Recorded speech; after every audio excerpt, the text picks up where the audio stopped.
Have you ever an interview? Have you ever copied job descriptions from other companies?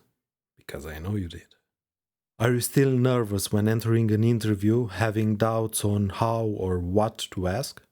Hi, I'm Mihai, and I had my share of successful and unsuccessful interviews in over a decade dedicated to user experience. Next, I will share with you 6 tips that you can use in startups, in consultancy, in large organizations or service industry on how to hire the right designer.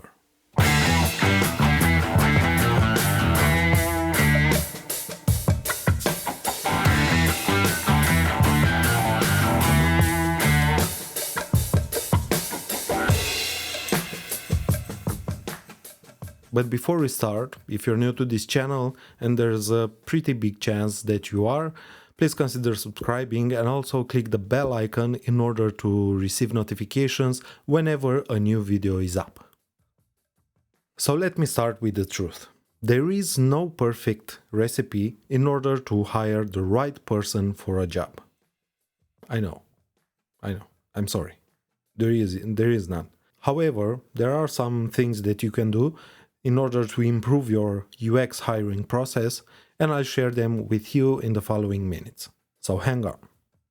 Tip number 1. Analyze the roadmap. Supposing that you know the product or service pretty well, and you already have a set of priorities, analyze the roadmap and try to identify which are the most relevant skills in order to do the future work. Don't overthink it. Just start from a large list of UX skills, and after a brief assessment, pick those you think are required to solve those specific problems.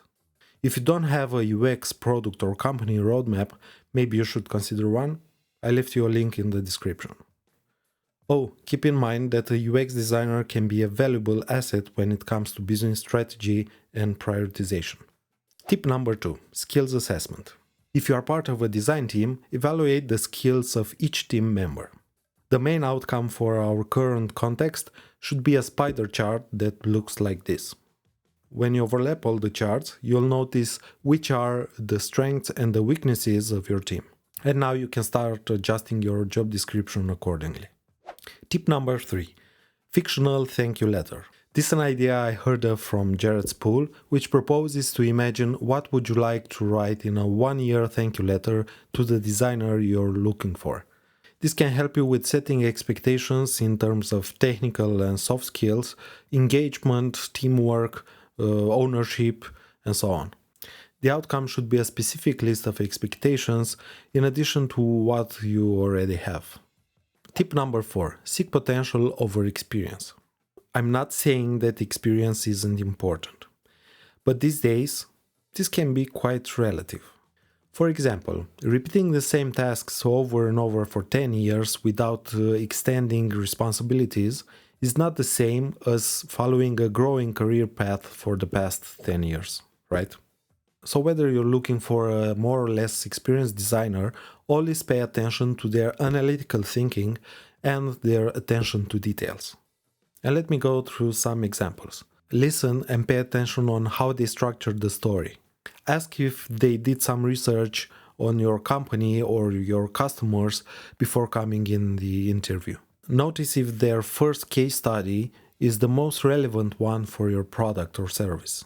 Discussing their work in a collaborative way, but constantly asking why, can give you a glimpse of their frustration parameters. You may be surprised, but an enthusiastic and eager to learn junior designer can help you more than a cocky and bored senior, not to mention the benefits of a fresh energy boost for you and your team. Tip number 5. Avoid bias filters. Discussing with HR department that supposedly already interviewed the candidate can give you a glimpse of what to expect next and maybe make some adjustment to your interview script. During the interview, always have someone beside you. Someone other than the candidate, obviously.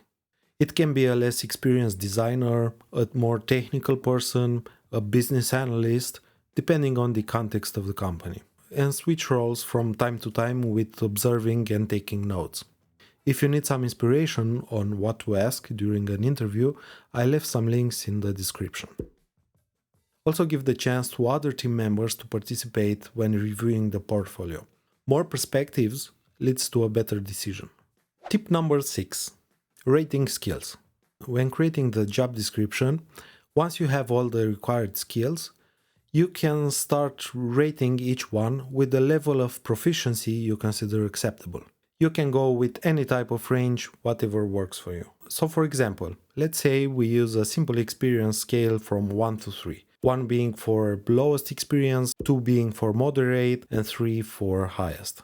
If you need someone with a lot of experience in primary research, let's say, then rate that skill with 3 for being acceptable. If you evaluate the candidate as 2, then obviously that doesn't meet your criteria. But as I mentioned before, here comes in the potential that can be decisive when choosing from multiple similar profiles. And because we all like bonuses, I'll give you an extra tip. One particular skill that you should pay attention to is facilitating workshops. Companies tend to cut off their busy work and streamline their workflows. So having a person able to conduct structured brainstorm session with fast and valuable results can give you an advantage in front of competitors, let's say. So wrapping it up, I talked about analyzing the roadmap, the skills assessment, the fictional thank you letter, potential over experience, avoiding bias filters, and rating the skills, with a bonus on facilitation, of course. And now I'm curious, what other tips or tricks do you have on hiring the right UX designer? And while there, maybe we can share a fun experience from an interview? That may be fun. If you like this video and want to see more, you know what to do. Keep learning and remember that UX rocks. Thanks for watching.